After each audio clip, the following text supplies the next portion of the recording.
Hello students, कैसे आप सभी लोग। आज हम इस वीडियो में हमारा ईवीएस 1 का चैप्टर 24 करने वाले हैं, जिसका नाम है सब्सटेंसेस, ऑब्जेक्ट्स एंड एनर्जी। इसका मैं आपको क्वेश्चन आंसर्स देने वाला हूँ, उसे मैं हिंदी में एक्सप्लेन करूंगा। इसके लिए आप वीडियो आखिरी तक जरूर देखना। लेकिन इससे पहले अगर आप हमारे चैनल पर नए हो तो चैनल को सब्सक्राइब करो और बेल आइकन को प्रेस करो, ताकि आपको हमारे आगे के भी वीडियोस मिलते रहे। और इसी वीडियो के कमेंट सेक्शन, अगर वहां नहीं तो डिस्क्रिप्शन बॉक्स में मैंने एक प्लेलिस्ट का लिंक दिया है, जिस पर आप क्लिक करोगे तो आपको हमारे सारे वीडियोस मिल जाएंगे। ओके, तो चलो स्टार्ट करते हैं। देखो यहाँ पे पहला क्या है, fill in the blanks. First case में देखो, the arrangement of particles in each of the substance is different. यहाँ पे आपका आंसर क्या है, अरेंजमेंट। क्या बोल रहे हैं कि हर एक सब्सटेंस में, हर एक जो सब्सटेंस रहता है उसमें जो पार्टिकल्स का अरेंजमेंट रहता है वो अलग होता है। ठीक है। सेकंड क्या है, all substances around us are made up of tiny particles. आपका यहाँ पे आंसर क्या, पार्टिकल्स। क्या बोल रहे हैं कि जितने भी सब्सटेंस हमारे आजू बाजू है वो टाइनी पार्टिकल, छोटे छोटे पार्टिकल से बने हुए हैं। थर्ड क्या है, in our body energy is obtained by the burning of certain substances. आपका आंसर क्या है यहाँ पे, बर्निंग। यहाँ पे क्या बोल रहे हैं कि हमारे शरीर के अंदर जो हमें एनर्जी मिलती है वो कैसे मिलती है, हमारे शरीर में कुछ सब्सटेंस जो रहते हैं वो बर्न होते हैं। ठीक है। फोर्थ क्या, energy in the form of motion is called kinetic energy. यहाँ पे आपका आंसर क्या है, काइनेटिक। क्या बोल रहे हैं, एनर्जी जो मोशन के फॉर्म में हो उसको हम काइनेटिक एनर्जी बोलते हैं। ठीक है। अब आगे क्या है, देखो यहाँ पे क्वेश्चन नंबर 5 में क्या है। तो यहाँ पे देखो, अभी 5th में आपको क्या बोल रहे हैं, energy from sunlight is stored in the food substances which the plants prepare. यहाँ पे आपका आंसर क्या है, सनलाइट। क्या बोल रहे हैं कि सनलाइट से जो एनर्जी आती है, प्लांट्स जो है वो अपना खाना बनाने के लिए उस एनर्जी को स्टोर करते हैं, जमा करते हैं। 6 क्या है, in today's world the main source of energy are fuels and electricity. यहाँ पे आपका आंसर क्या है, फ्यूल्स एंड इलेक्ट्रिसिटी। यहाँ पे क्या बोल रहे हैं कि आजकल की दुनिया में जो मेन सोर्स है एनर्जी का वो है फ्यूल, मतलब कि जो फ्यूल, पेट्रोल, डीजल, ये सब है वो, और इलेक्ट्रिसिटी। ठीक है। 7 क्या है, many power stations use fuels to produce electricity. क्या बोल रहे हैं यहाँ पे आपका आंसर क्या है, इलेक्ट्रिसिटी। यहाँ पे क्या बोले कि बहुत सारे जो पावर स्टेशन है वो लोग फ्यूल का इस्तेमाल करते हैं इलेक्ट्रिसिटी बनाने के लिए। ओके। 8 क्या है, when we burn fuels the stored energy in them is converted into heat energy. क्या बोल रहे हैं यहाँ पे आपका आंसर क्या है, हीट एनर्जी। यहाँ पे बोले कि जब भी हम कोई फ्यूल को, जो जमा किया गया है फ्यूल है, उसको जब हम बर्न करते हैं, जब जलाते हैं, तो क्या होता है, उसकी जो एनर्जी रहती है वो बदल के किस में हो जाती है, हीट एनर्जी में बदल जाती है। ओके। अब चलते हैं आगे क्वेश्चन नंबर 2 में। क्वेश्चन नंबर 2 में आपको क्या बोल रहे हैं, व्हाट्स द सॉल्यूशन। इसका सॉल्यूशन क्या है ये हमें पूछ रहे हैं, इसका समाधान क्या है। पहले क्या है, we need to make a sharbat quickly for some guest. क्या बोले कि हमें जल्दी से शरबत बनाना है अपने मेहमान के लिए, अपने गेस्ट के लिए। But we only have sugar candy in the house. क्या बोले, लेकिन हमारे घर में सिर्फ शुगर कैंडी है। तो क्या, कैसे बनाओगे शरबत। आपका आंसर क्या है, we can pound sugar candy into fine powder. क्या बोल रहे हैं यहाँ पे कि हमें जो हमारे पास शुगर है, जो शक्कर है, उसे हमें क्या, क्रश करके पाउडर में बना देना चाहिए। When the powder is fine it will quickly dissolve in water. क्या बोल रहे हैं कि जब वो पाउडर है, जो हम उस शक्कर को क्रश करके पाउडर बनाएंगे, जब वो एकदम पतला पाउडर बन जाएगा, वो जल्दी से पानी में डिसॉल्व हो जाएगा, जल्दी से पानी में घुल जाएगा। देयरफॉर वी कैन मेक शरबत क्विकली। और इससे क्या होगा, हम जो शरबत है वो जल्दी से बना लेंगे। ओके।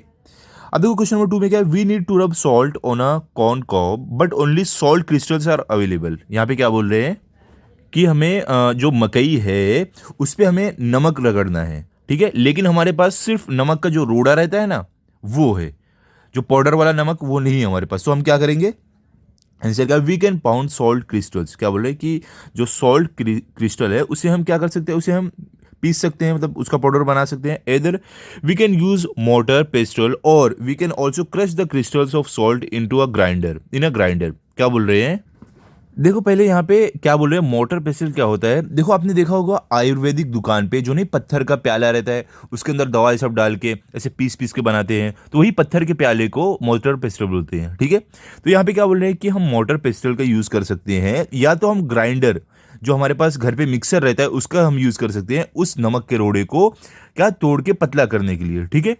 आगे क्या है, such powdered salt can be easily applied on the corn cob. क्या बोल रहे हैं कि ये अभी जो हम ये सब करके जो हम लोग जो पाउडर्ड नमक बना लेंगे, जो पिसा हुआ नमक बना लेंगे, उसे अब हम आसानी से हमारा जो भुट्टा है, हमारा जो मकई है, उस पर आराम से लगा सकते हैं। ठीक है।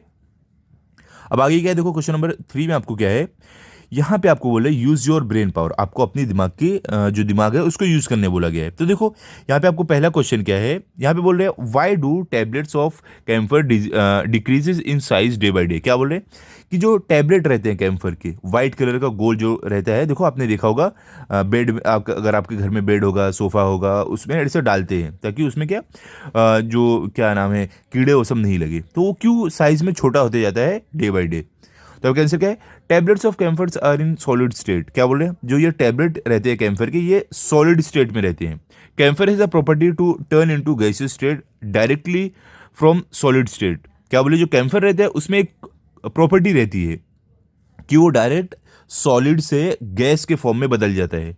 ठीक है, therefore camphor decreases in size gradually. क्या बोले, इसके कारण क्या होता है, जो कैम्फर रहता है वो धीरे धीरे साइज में कम होते रहते हैं, क्योंकि वो डायरेक्ट सॉलिड से गैस के फॉर्म में बदल के वो उड़ते जाता है। One can also notice the fragrance of camphor as it turns into vapour. क्या बोले कि जो कैम्फर रहता है उसकी हम जो सुगंध रहती है वो भी हम सूंघ सकते हैं जब वो सॉलिड से गैस के फॉर्म में बदलता है। ठीक है, बी क्या, how do we save fuel by using public transport. क्या बोल रहे हैं कि हम ईंधन की बचत कैसे करेंगे पब्लिक ट्रांसपोर्ट का इस्तेमाल करके। तो आपका आंसर क्या है, यहाँ पे देखो, यहाँ पे बोल रहे हैं each automobile vehicle needs fuel either in the form of petrol, diesel और सीएनजी। यहाँ पे क्या बोल रहे हैं कि हर एक जो गाड़ी रहती है उस गाड़ी को फ्यूल चाहिए, ईंधन चाहिए, वो पेट्रोल, डीजल या सीएनजी के रूप में हो सकता है। आगे क्या भी, if all the people use a separate vehicle the amount of fuel consumed would be much more. यहाँ पे क्या बोल रहे हैं कि अगर सभी लोग अपना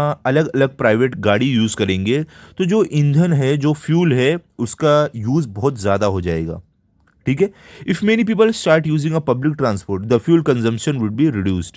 क्या बोले, अगर बहुत सारे लोग पब्लिक ट्रांसपोर्ट यूज करेंगे तो जो फ्यूल का कंजम्पशन है वो बहुत कम होगा, फ्यूल का यूज बहुत कम होगा। ठीक है, क्यों, देखो पब्लिक ट्रांसपोर्ट समझ लो, हर कोई अपनी अलग अलग गाड़ी यूज कर रहा है तो बहुत ज्यादा फ्यूल लगेगा, लेकिन हर कोई अगर एक ही बस में ट्रैवल करे बहुत सारे लोग तो उससे फ्यूल जो है उसका कंजम्पशन कम होगा। ठीक है, अ सिंगल बस और train can carry many people and thus it can save lots of fuel. क्या बोल रहे हैं कि एक सिंगल बस या ट्रेन बहुत सारे लोगों को एक साथ लेकर जा सकती है, इसलिए इससे बहुत सारे फ्यूल की बचत होगी। ठीक है, अब आगे चलते हैं, क्वेश्चन नंबर 4 में हमें क्या बोल रहे हैं, आंसर द फॉलोइंग क्वेश्चंस। ये सारे सवालों के जवाब देने बोले गए हैं। पहला क्या है, when and why do clothes smell of naphthalenes. क्या बोले यहाँ पे कि कब और क्यों हमारे कपड़े से नेप्थलीन की बू आती है। तो आपका आंसर क्या है, the naphthalene balls are continuously converted into small particles in the gaseous state. क्या बोले, जो नेप्थलीन बॉल रहता है वो लगातार गैसियस स्टेट में बदलते रहता है। देखो आगे क्या है, these particles settle down on the clothes in which they are kept. तो देखो यहाँ पे क्या बोल रहे हैं, जो नेप्थलीन के छोटे छोटे पार्टिकल्स रहते हैं वो जाकर कपड़े में जाकर जमा हो जाते हैं। ठीक है, therefore if naphthalene balls are kept for a long time in the clothes they smell of naphthalene due to these particles. क्या बोल रहे हैं यहाँ पे, इसलिए क्या होता है, अगर नेप्थलीन कपड़ों में ज़्यादा समय तक रखा जाता है तो कपड़ों में से भी उसकी स्मेल आने लगती है। क्यों, क्योंकि जो नेप्थलीन का जो पार्टिकल रहता है वो जाके कपड़ों में जमा हो जाता है। ठीक है, सेकेंड क्या है, in which states is water found in nature. क्या बोल रहे हैं कि कौन से स्टेट में, कौन से रूप में हमें पानी नेचर में मिलता है, मतलब प्रकृति में हमें पानी कौन से रूप में मिलता है। तो आपका आंसर क्या है, solid, liquid, gaseous are the 3 states in which water is found in nature. क्या बोल रहे हैं कि पहला सॉलिड है, फिर लिक्विड है और गैसियस है, ये 3 रूप में हमें पानी नेचर में मिलता है। ठीक है, पानी देखो कैसा रहता है, लिक्विड भी रहता है, ओके, सॉलिड भी रहता है, जैसे जो बर्फ रहता है वो सॉलिड में रहता है, और गैसियस फॉर्म में भी पानी रहता है। जब पानी को आप खौलाते हो तो गैस बन के उड़ता है। तो ये 3 फॉर्म है जो हमें नेचर में पानी ये 3 रूप में मिलता है। ओके, अब आगे क्या देखो, क्वेश्चन नंबर 3 में क्या है, what is the difference between solid, liquid and gaseous state of a substance. यहाँ पे क्या बोले कि जो कोई भी सब्सटेंस का लिक्विड, सॉलिड और गैसियस स्टेट में क्या अंतर होता है। तो आपका आंसर क्या है, the arrangement of the particles in different states of a substance are different. क्या बोल रहे हैं, जो पार्टिकल होते हैं ये सब्सटेंस के अलग अलग स्टेट में अलग अलग तरीके के होते हैं। पहला देखो क्या है, in solid states the particle are closely packed. क्या बोल रहे हैं कि सॉलिड स्टेट में क्या होता है, जो पार्टिकल्स रहते हैं वो एकदम पास पास में रहते हैं, एकदम क्लोजली, एकदम क्लोज रहते हैं। ठीक है, in liquid state the particles are slightly away from each other, while in gaseous state they are not in contact with each other and are freely placed. यहाँ पे क्या बोल रहे हैं? देखो सॉलिड स्टेट में क्या रहता है, जो पार्टिकल्स रहते हैं वो एकदम पास पास में रहते हैं, एकदम क्लोज रहते हैं, लेकिन वही लिक्विड स्टेट में जो पार्टिकल क्या रहते हैं थोड़ा एक दूसरे से दूर रहते हैं, ठीक है। और गैसियस स्टेट में पार्टिकल जो रहते हैं वो एकदम फ्री रहते हैं, इधर उधर घूमते रहते हैं, ठीक है, वो पास में नहीं रहते हैं। ओके, अब आगे क्या है, देखो यहाँ पे क्वेश्चन नंबर 4 में आपको क्या बोल रहे हैं, यहाँ पे आपको बोल रहे हैं what is meant by energy. यहाँ पे क्या बोले कि एनर्जी का मतलब क्या होता है, तो आपका आंसर क्या है, the capacity to do work is called energy, ठीक है। मतलब कि काम करने की जो कैपेसिटी रहती है उसको हम एनर्जी बोलते हैं।